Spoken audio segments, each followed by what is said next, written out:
자, 우리 독일 편을 마치고요. 이제 나머지 시간에 네덜란드로 가보겠습니다. 네덜란드 수도는 암스테르담이에요. 암스테르라는 뜻은 이게 이제 이 네덜란드는 전체가 지중해 바다보다도 땅이 낮습니다.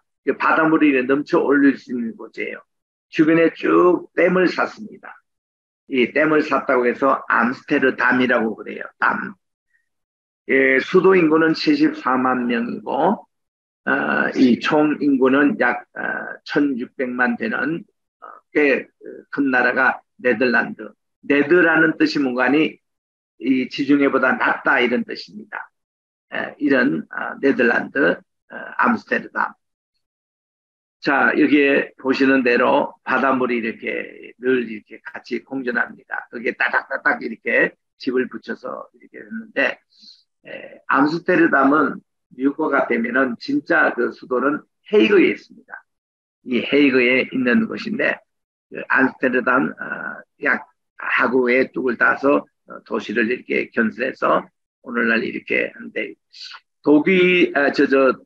도쿄 가면은 도쿄역을 지을 당시에 암스테르담 중앙역을 모델로 했다는 거예요.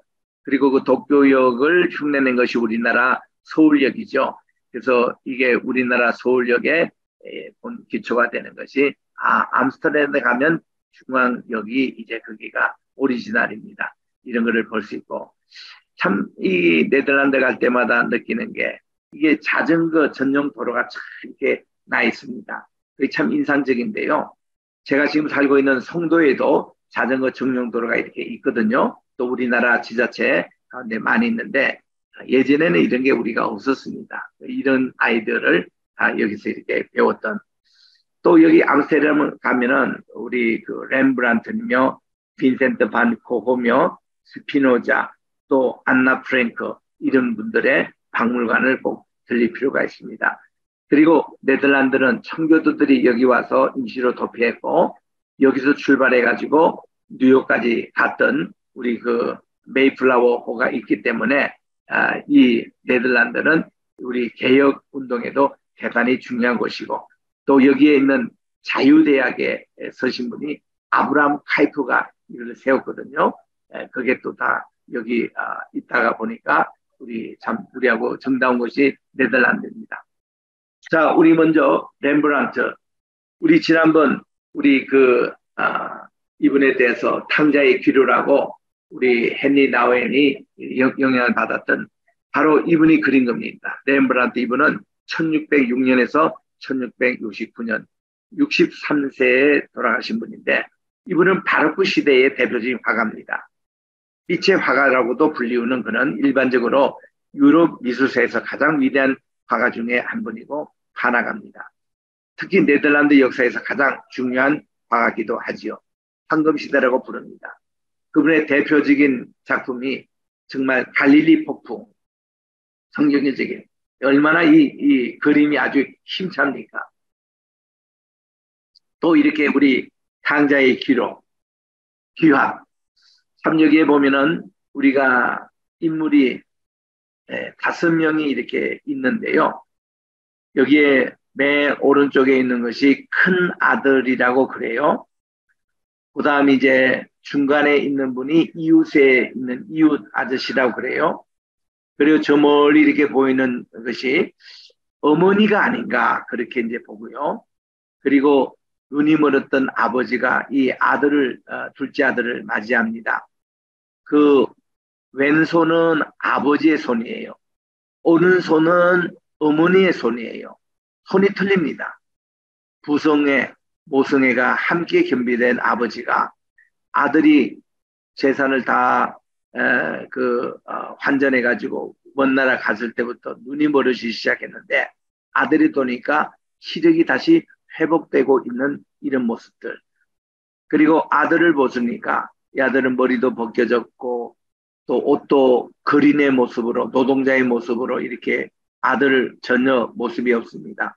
가락지도 없고 신발을 보니까 이게 종의 신발을 신고 있고 한쪽은 벗겨지고 하나는 입혀져 있는 이런 이제 내용이에요. 렘브란트가 이게 그림 하나로 하나님의 말씀, 주님의 그 비유를 이렇게 참 정확하게 표현하고 있습니다. 그래서 이 그림 하나가 많은 사람에게 감명을 주었죠. 이 원화가 어디 있냐면 세인스부르크, 요즘 이제 영어로 얘기하면 세인트 피터스버그, 거기에 있어요. 거기가 옛날 러시아의 수도였죠. 거기 가면은 온 도시가 그냥 박물관입니다. 예술관입니다. 너무 그런 관에 거기에 그 박물관에 이 그림 원화가 있습니다. 굉장히 커요. 1m나 되고 높이가 폭도 그냥 거의 이렇게 2m가 되는 그런 이제. 그리고 이 빈센트 고호도 여기 출신이에요. 반 고호. 그분은 37세 죽은 분입니다. 이분은 전도사예요. 이분은 신학 공부를 했던 전도사잖아요. 평생 이분의 그 모습은 내 얼굴에 하나님의 잃어버린 하나님의 형상이 있는가 그거 찾는 분이었습니다. 젊은 나이에 벌써 900점의 그림을 그렸고 1100점의 습작이 있을 정도로 굉장히 미술을 좋아했지만은 그는 정신질환을 앓고 있었습니다. 척두역 기능장애로 요즘 추측이 되죠. 자살하고 죽은 사람이에요. 왜 자살했느냐? 내 얼굴의 모습에는 하나님의 형상이 없다라는 걸 결론을 내리고 자살을 하죠. 그리고 그는 무수한 자기의 자화상을 그립니다. 자기 여기에 정말 하나님의 형상의 모양이 있는가 그걸. 그래서 이제 신학도였던 그가 여러 가지 많은 그런 그림을 그려보십니다만은 결국은 여기에 하나님의 형상이 없다라고 결론을 내립니다. 그리고서는 그가 너무 괴로워가지고 자기 귀를 잘라버려요. 여기 테이프로 지금 붙였잖아요. 이 귀 지금 잘란 거예요. 면도칼로. 자르고 나서 이 자살 직전에 이거 그린 그림인데, 그리고 이 모습을 보도 하나님의 형상이 자기 얼굴에 없다는 거예요. 그래서 그는 마침내 권총으로 자살하고 죽고 맙니다. 이게 반고호예요. 근데 이 작품이 지금 고가로 팔리고 여기 또 네덜란드 가면은 참 대단한 인기 있는 박물관이 됩니다. 어릴 때는 얼마나 엄마 품에서 참 기도로 잘 자랐고 신앙으로 잘 자랐습니까? 그런데 이분이 신학이 틀리니까 이렇게 참 이런 비극까지 이렇게 옵니다. 화가 QM의 집과 화가의 방 이런 참고로 보시고 스피노자를 우리가 공부할 수 있는 겁니다. 이분도 유대인입니다. 암스테르담에서 태어난 포르투갈의 유대인 혈통으로 그분의 그것은 단자론이라고 유명하지요. 단자, 모나드. 그래서 43살 때 일찍 죽고 맙니다만은 이분이 가톨릭에서 유대교에서도 추방이 되고 가톨릭에서도 금수 조치를 당합니다. 그만큼 이분의 좀 신학이 독특했어요. 이 독특하다는 것은 그분 신학 속에는 그 주역이 있습니다. 이 동양에 있는 그 주역 영향을 받아서 단자로는 얘기 시작했거든요. 그래서 유대교와 가톨릭에서 다 그가 미움을 받습니다. 내일 지국의 종말이 온다 해도 나는 오늘 내 정원에 사과나무를 심는다. 유명한 말을 남겼던 분이죠. 이게 무슨 뜻이겠느냐? 이것이 이제 스피노자가 직접 이 말을 했느냐? 분명치 않다는 말을 합니다. 왜냐하면 이 말은 사실 마틴 루터가 처음에 했는 말입니다. 기록에 나와요. 그래서 이 마틴 루터라는 이름이 이 문구 밑에 있습니다. 스피노자가 마틴 루터의 이 말을 좋아했다는 거죠. 이 뜻은 뭐예요?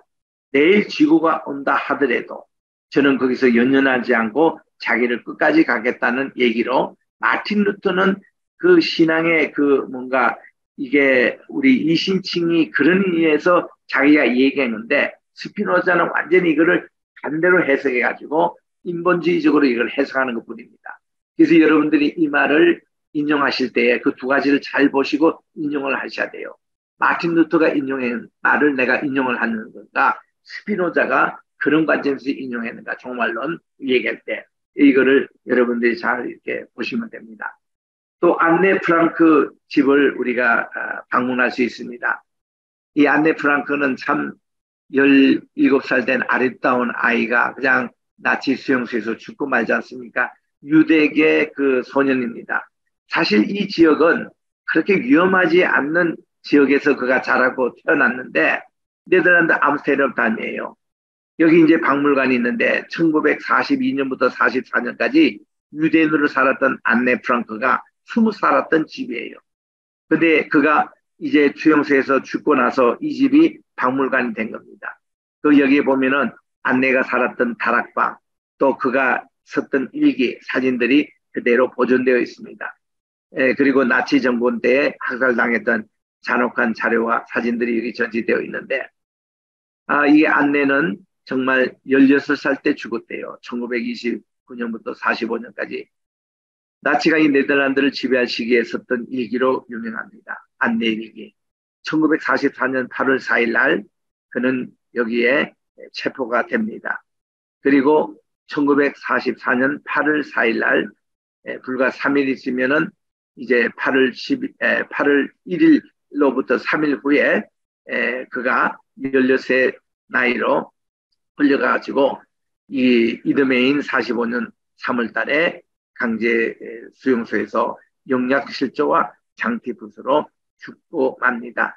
그리고 나서는 그의 일기가 발견이 돼가지고 지금까지 홀로코스트 뮤지엄에 이것이 있고 또 안내를 기념하는 박물관이 세계 도처에 몇 개 있습니다.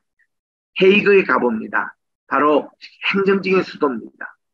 여기에 네덜란드 행정적인 수도 세 번째로 큰 광역의 도시인데 국제사법재판소가 있어가지고 여기에 우리나라의 이준 열사가 우리나라 그 일본이 잠식했던 것이 이거는 불법이다.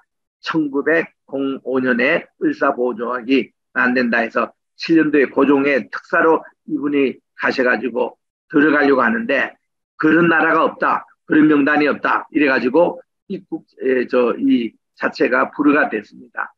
그래서 우리나라 교과서에는 이준 열사가 이 앞에서 할복 자살했다 이렇게 알려지고 있는데 요거 이제 조금 갑니다. 근데 요거는 오보였다라는 것이 지금 이제 일수합니다. 여기에 가보면 우리 한국군이요 이준 열사 기념관을 여기서 세우고 있습니다.